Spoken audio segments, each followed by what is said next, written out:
Good evening. My name is Luz Guillen, and I'm the program coordinator here at 21 Progress.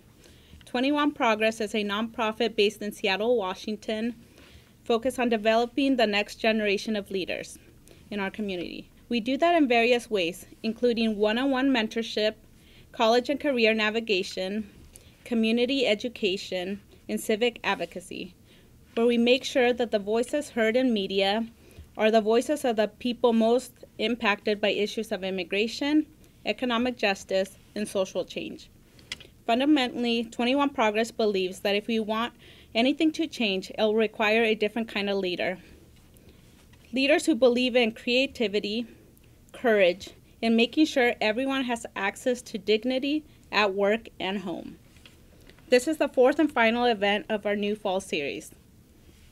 We have another series called Rise, where we bring together community leaders in spirit of how do we create more mornings where we can wake up together as a community, and the first thing we see or read is not more bad news. As Mozart likes to say, this is a remix of that, where we're coming together in the evening after a long day's of work to have a conversation with leaders in our community who want to talk about how do we shape the direction of our region. What will it look like in the next 5 years or 10 in terms of who will be in seats of power, and how will we make sure that those folks reflect the values most important to the people in this room tonight. This series is filmed by Ambassador Stories, a community-based org that has done incredible work as it relates to communities of color and their stories. We also believe that in partnership with Ambassador Stories and speakers over the past few weeks, that's how we change history. And by changing history, we can actually change the future. This project is funded by the Neighborhood Matching Fund. We're so grateful for their support and for you all for joining us this evening.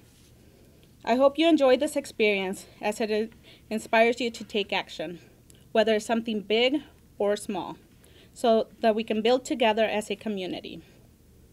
With that, I'm honored to introduce our storyteller for the evening, Sandy Restrepo.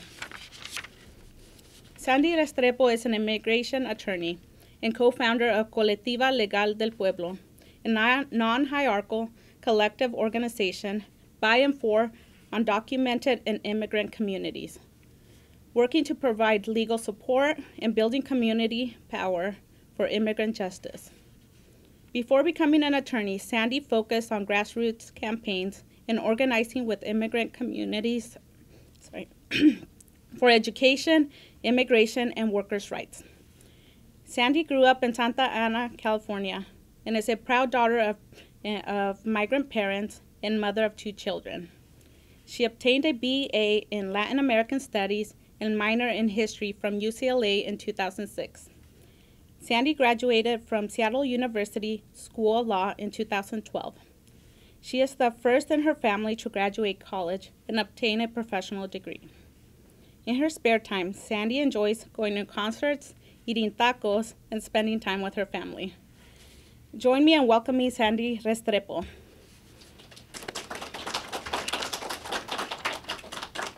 Thank you so much for that introduction. So I'm getting over like a cold kind of thing, so if you see me like sipping on some tea or water, that's just me trying to get by. And I have notes too.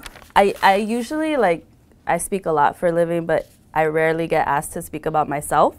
So this is different for me. So I think I was practicing and kind of tearing up. So if you see me get a little emotional, just work with me through it and we'll get through. But yeah, I definitely want to first, thank 21 Progress for inviting me today and for giving me the space to be able to talk about, our stories that sometimes we don't have time to talk about because we're really busy kind of doing work and handling kind of the day-to-day. I get asked to speak a lot about immigration law, know your rights, all of that very important stuff. And it's really nice to kind of stop and reflect a little bit about how kind of I got to this place. And in a way like this, which for me is really cool because it's a very intentional setting, and it's a little space to be like vulnerable and to talk about like my story. So I really appreciate that, and looking forward to kind of interact with you all more in the question and answer part. So yeah, I think in talking about myself, my childhood, and all of that, I want to tell you guys a little bit about my parents, because I think my upbringing was really, really important for me in understanding kind of what I wanted to do with my life. So my mom is from Tijuana. She was born and raised on the border. Her whole life, she just lived in Tijuana. She worked at a warehouse making TVs at a maquiladora. And in her early 20s, her mom and dad passed away, and so she crossed the border with her border crossing card and really never turned back. And my dad, he's a Colombian. He was born on a coffee farm to Colombian coffee farmers, and so anybody knows me knows I love coffee, and it's like literally in my blood, because our family just like worked with the land for many, many years, and really like, just coffee is part of our everyday lives. And he left in 1974 from Colombia on Christmas Eve, and he told his parents, "I'll be back. I just want to get out of Colombia and like see what other things, what life has to offer." Now, Colombia in the early 70s, I think, has been portrayed a lot in the media. We all know like Pablo Escobar and all of that. Interestingly enough, my dad is from Envigado, Medellin, Colombia, which is the hometown of Pablo Escobar. So he was in that time where like literally as a young man, you didn't have a lot of choices. So he didn't really want to go down that road. So instead he decided to leave. So yeah, he left Christmas Eve. He worked his way through Colombia to Mexico. He flew into the city of Mexico, and then he just hitchhiked his way to the border, and then he crossed the border in the trunk of a car. And it's really funny because I didn't really know all of these details until later. And it's funny, as like an immigration attorney, I'm almost like doing like an intake on my dad, and I'm like, and then what happened? Wait, how many times did you cross? And all these other things. And I was just like low key like interviewing my dad about all these things, and really interesting that he was deported a couple times. He pretended to be Mexican to not get deported all the way to Colombia. And yeah, he faked a Mexican accent to not get deported. And all of those things really like helped form kind of what I wanted to do with my life, and understanding kind of the history that my parents had. And so they met in Santa Ana in California. They were two, young kids with not a lot of like family support, and so they really stuck together. And they just celebrated this month their 38th wedding anniversary. So they've been together for quite some time. So yeah, I just really learned like that kind of like immigrant work ethic that is good, but also like doesn't teach us a lot about like self-care, taking care of ourselves, and like, it was just like this scarcity, like we have to work. So I think like from the very beginning, I saw like my dad working 10 days at a time because he's a truck driver, and only coming home to like sleep, regroup, and then just kind of hit the road again. So, and then my mom worked at my school. She worked in education, and she was definitely somebody that taught us the value of education. She was always telling us, you can have money, you can have cars, you can have fancy clothes, but at the end of the day, all of that could be taken away, and nobody could be able to take what's in your mind, like the knowledge that you learn.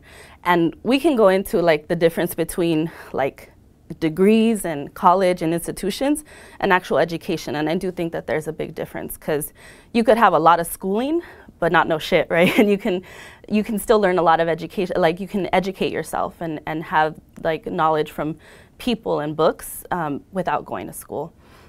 So they taught me that. And so at a very young age, I was reading a lot. I remember going to the library, checking out 15 books at a time, what was their max, and just being absorbed in reading and all of that. I wasn't allowed to play outside. I don't know if you guys are familiar with Southern California, Santa Ana in the early 80s. It was really, really, there was a lot of violence going on, a lot of stuff going on outside of my house that was really troublesome. So my brother could play outside, but I couldn't play outside, and it was just the two of us. And so I turned more to books. And so for me, that was like my way to explore the world. after that, I was able to really like kind of nerd out in school. And my mom, with this sense of like advocacy, like I remember her taking me to school and they wanted to keep me in ESL class. And they're like, mi hija, no, ¿cómo pueden hacer esto con mi hija? Like, how can you guys do this with my daughter? Like, you see her reading all these books. And so she was really like, without knowing like the name of it, was just like, you're not gonna track my daughter down a road where she's not gonna have like opportunities for college, put her in a pipeline where she's just gonna be like pigeonholed to a certain track. And so she forced them to test me into like the gifted program and all of that. And it was like, because of, and this is where like I want to cry because my mom is so fucking dope. Like she was just like, no, my daughter, no, you guys gotta like, you know, put her on a good path, right? And so then from there was a counselor that told my mom and dad, and she was Colombian too, so it was like the Colombian homie, like there's this program that is sponsored by Oprah Winfrey. It's called The Better Chance. Like definitely consider this for your daughter, because if she goes into this program, you know, she can go into a boarding school, she could get a really good education, and she could have really good opportunities. I didn't really understood what that meant at the time, but like a free ticket out of California, right? And so I was like, oh, wow, I can leave the house finally, because they didn't let me like go outside, right? It wasn't like I was trapped, I don't want y'all to think that, but it was just like very limited for like a young Chicana. Was just like, you're at home, you know, you can't talk to boys, you can't do anything, right? You're just like, my parents were very Catholic, very, very strict. And so when I started doing this testing, and they were just like, okay, we're gonna send your application out and see what happens. A few months later, I was told I was accepted to a school in Rhode Island, the smallest state, right? But they said they'll give you a full ride, $25,000 a year for 4 years. And so I was like, I didn't even know high school could possibly cost that much. And I was like, okay. So my parents were just like, look, you can do this. We don't want to force you. It's a good opportunity. I was 13 years old at the time. I was in middle school, and it seems like a really great opportunity. Plus, it was like Oprah Winfrey is co-signing on it. Like, how could we not? And so I ended up doing that. And then ultimately, my whole family flew out with me to this boarding school. They saw like my dorm room, they met my teachers, counselors, and it was really interesting because that was for me the first time that I left Santa Ana, a place that's 95% Mexican, folks from all parts of Mexico. You could go days without speaking English, and just like everybody looked like me to varying shades of brown, right? But I never really knew white people. I never really like had seen the Atlantic Ocean, none of that. And so we got there, and it was this total like different experience.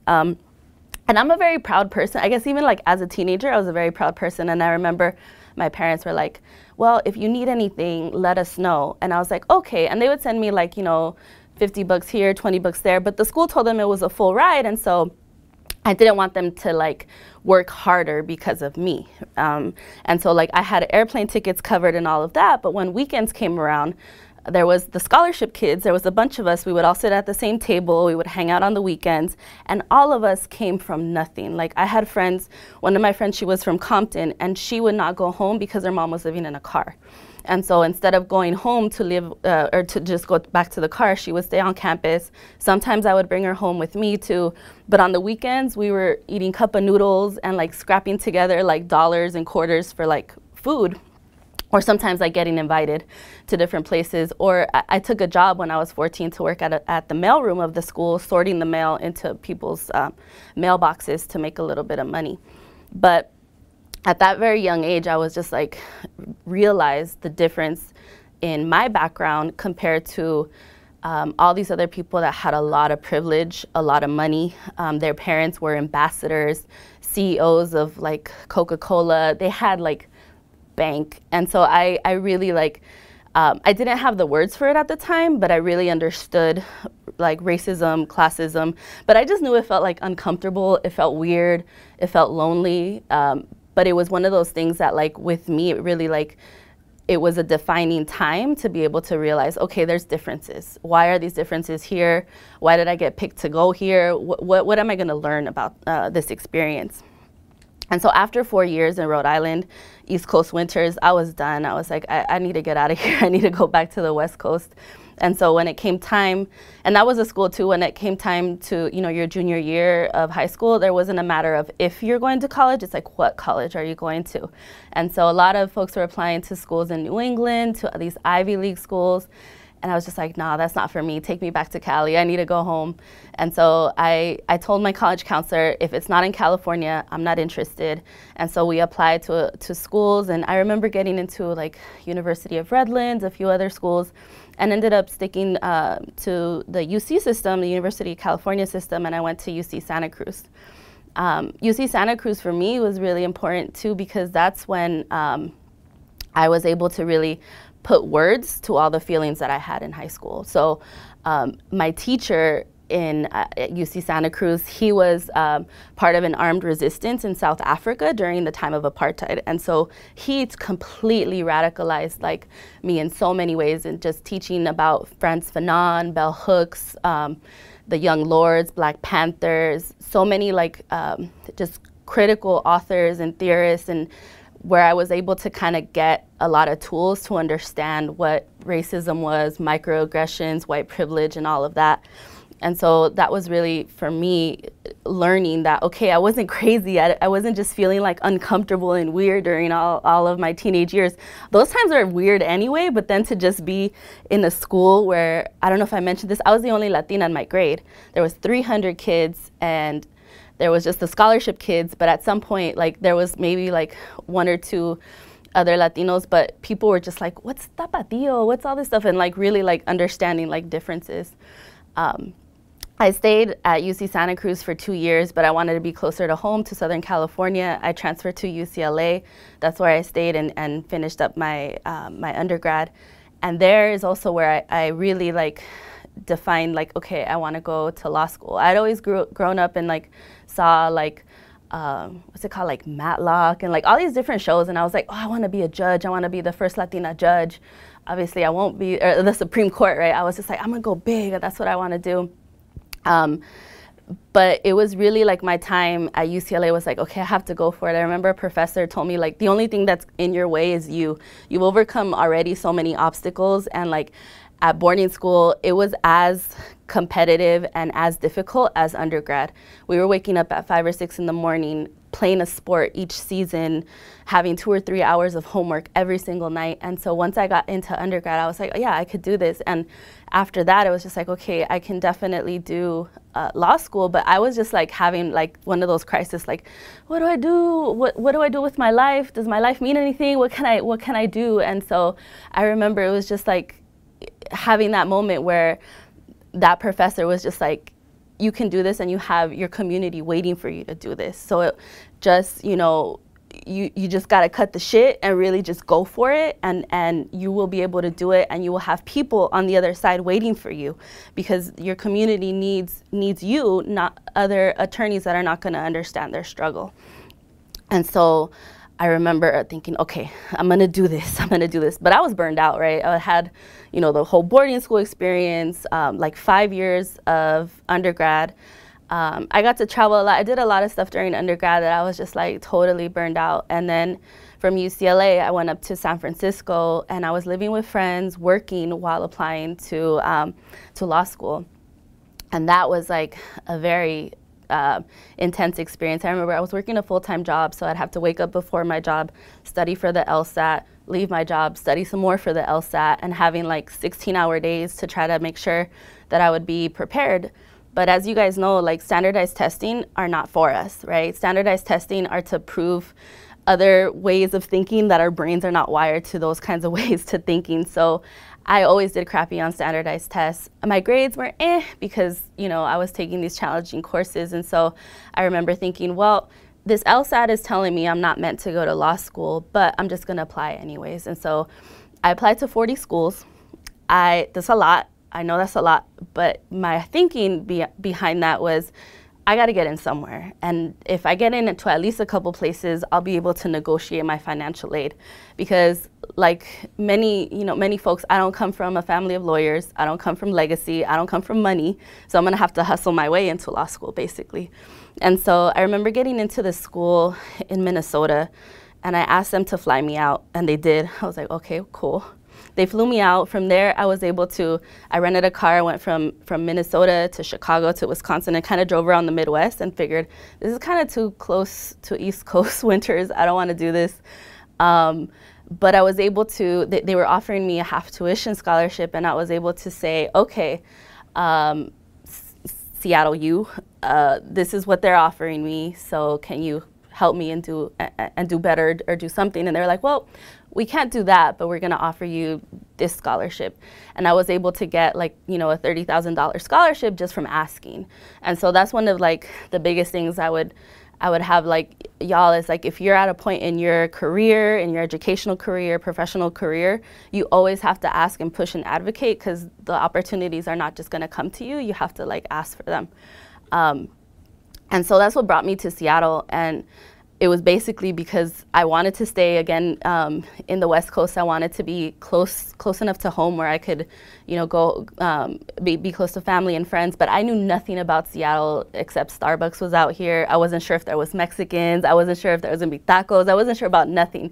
I drove from my car in San Francisco with everything that fit in my car and just me in my Toyota Corolla, and didn't know anybody. I rented a room like off of Craigslist up in like the Capitol Hill area, and really like started establishing community here, because I knew I was going to be here for a while, at least for 3 years, which has now been like 10 years. But what kept me grounded during law school was the connection I had with folks in the community. So very quickly I started talking to people outside of law school, because law school will drive you crazy if you do not have other outlets. A lot of people didn't have those like get your shit together moments before. It wasn't until they got to law school that they realized the law was not built for them if they were people of color. A lot of moments where understanding that the law school administration was not there to help you, but raise tuition and get you in and get you out. And so for me, it was grounding to just have community, to do community organizing, take the tools I had learned before and really apply them in communities that I was getting to know and learning about. And so I was able to establish these relationships where we started really conceptualizing what would be an alternative to deportation defense, what would be an alternative to nonprofits, what would be an alternative that isn't the same thing that we see, and the same where you have one person that's been, an executive director for 30 years that looks nothing like, let's say, the people that they serve, right? Because that's a common thing in nonprofits. And so throughout my time in law school, we were thinking, okay, we want to form a legal collective. We want all of us, no matter what is our legal status, to earn the same amount of money, be given the same amount of authority to make decisions, and make decisions consensus, not just one person is calling all the shots. And so literally after I got out of law school and I learned that I passed the bar. I remember I learned I passed the bar on Indigenous Peoples Day on October 12th. We were celebrating, and we were also filling in the papers to incorporate as a nonprofit, because we were ready. We had folks, we had the vision, we had everything lined up. Everybody thought was like, don't do it. You got to get experience. You got to do this. You got to do that. But we were thinking, we'll learn the path by making it. We're not going to wait until somebody tells us it's okay and gives us permission to do a legal collective. And so I was the only person that had papers at the time at our legal collective. I was a lawyer, everyone else was undocumented, and we're like, we're just gonna do it. And so that was 6 years ago now. From then we've grown, we're a collective of 12 people now, and we've been able to really make changes, one by one, and also on a larger scale with our deportation defense campaigns, with just saving families from domestic violence situations, from getting people, literally pulling people off of airplanes that are going to be deported in a place where they fear. And so for me, it's just a dream come true. Like every day, like I love the work that I do. And I really, really enjoy like just being able to build something that hasn't really been built. And it's different because we don't have, like, there's like saying, oh, I'm a co-founder, so I want things to go a certain way. And it's not like that. We have like the way that we make our decisions, and we really try to incorporate like different methods of making decisions so that it's not just on one person. And so I could talk endlessly about that and about all the other things, but I know like we have a time limit. I know you were giving me like the 5 too, but yeah, I think for me, it's just really important that we try to not create systems of oppression that we are fighting outside and then have it be at our own workplace. So like, you know, discrimination, ageism, all the different things that I saw when working in nonprofits that I was dealing with in-house, and then thinking, wait, we say we're fighting for justice, but I can't even get justice in where I work. So we really didn't want to have those systems. Or being also in the immigrant rights movement, there's a lot of machismo. There's a lot of men that are calling the shots. And so thinking that, okay, we don't want to be a collective that's led by one person, and then especially not a man. So we're definitely a collective where we try to reflect the values that we want to see and not just say we're about it and not be about it. But I think my time is up. I don't know. Yes or no? Because I could keep going. Yeah. Yeah. Oh, okay. I'll keep going.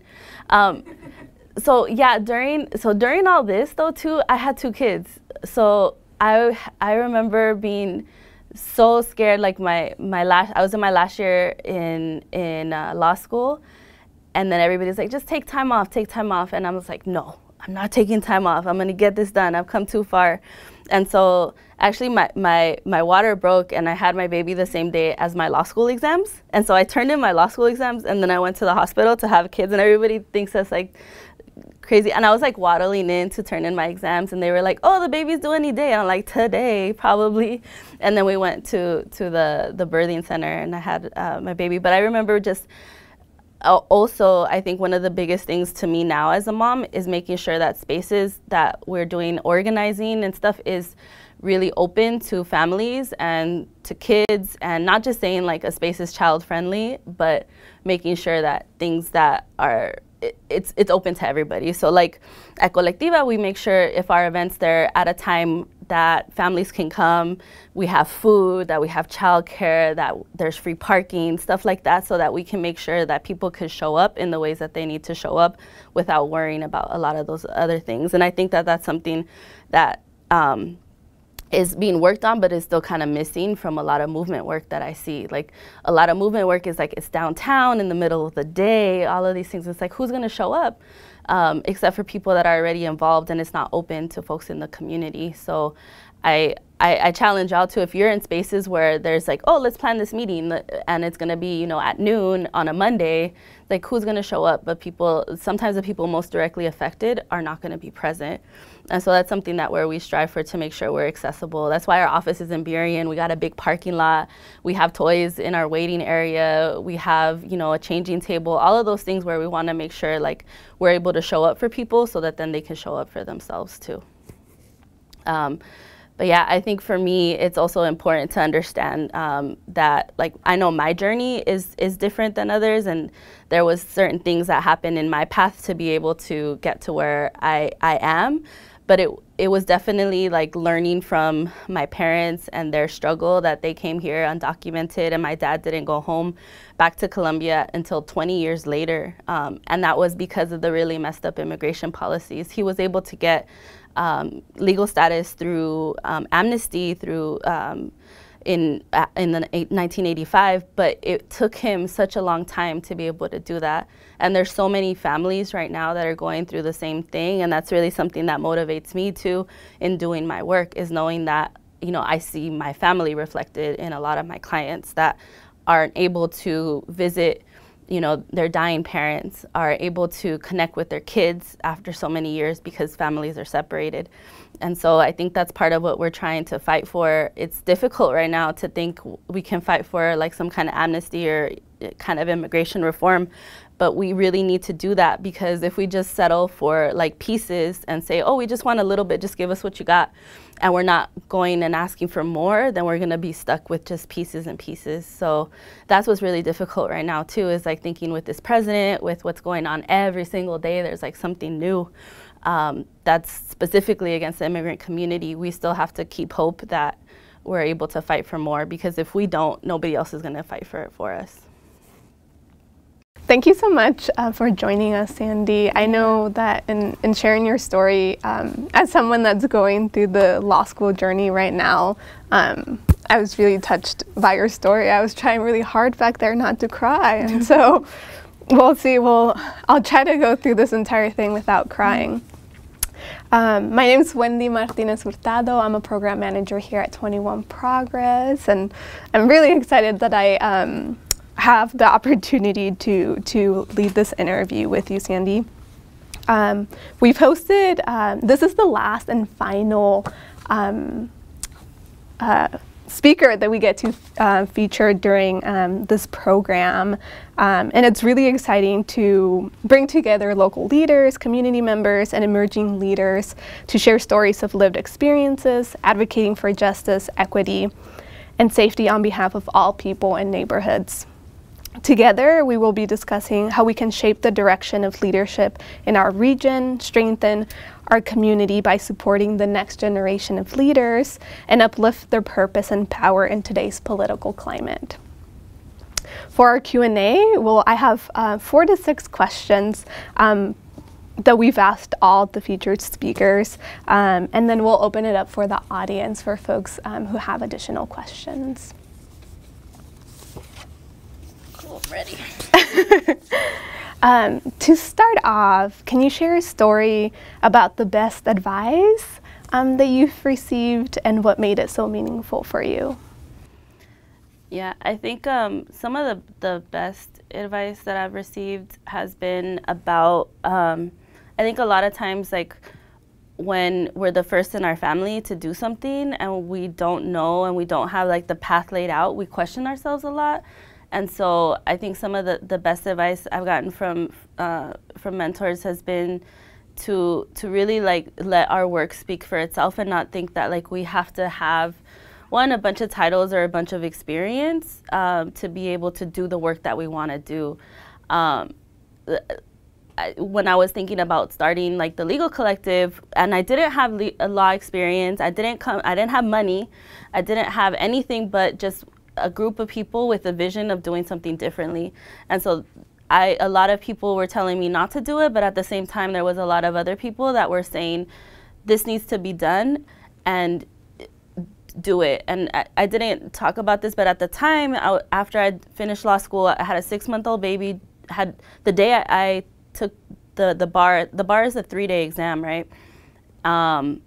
That last day, after I was exhausted after like studying and taking the bar for 3 days, I left the bar exam to go to a job interview, and I had actually three job offers from like the top like nonprofits. So as somebody that wanted to do public interest in nonprofit, I had a choice, and I decided to still go with Colectiva and to still build Colectiva. Why? Because I knew that once I went down that path, it was going to be harder to build something after being part of another organization. And so it was having people in my corner saying, yes, do it. The community is backing you, and you guys will be okay, even if you don't take a safe position, and really learning the road by going down the road and making the road is some of the best advice I'd receive, and that I share with y'all. Is just like, you don't have to be the expert.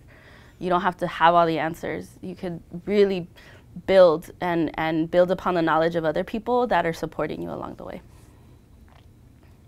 And this leads right into the second question. Since co-founding Colectiva Legal del Pueblo, you've worked on hundreds, thousands of cases advocating for immigrant families and communities. What has been the most challenging for you?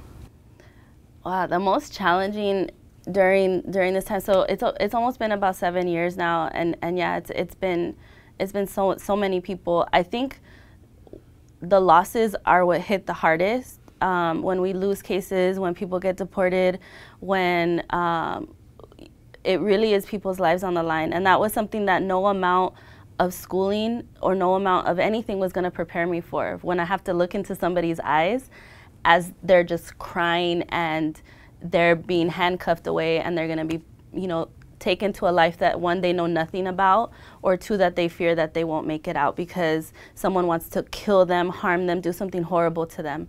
And so to be able to have, you know, to take someone's case as a lawyer and to really, like, I'm not doing tax law, right? I'm not doing like some kind of like law that doesn't have an impact on day-to-day life. So for me, that's the hardest part, is like that I have to live with that, live with the wins, and the wins are beautiful, but also live with those losses.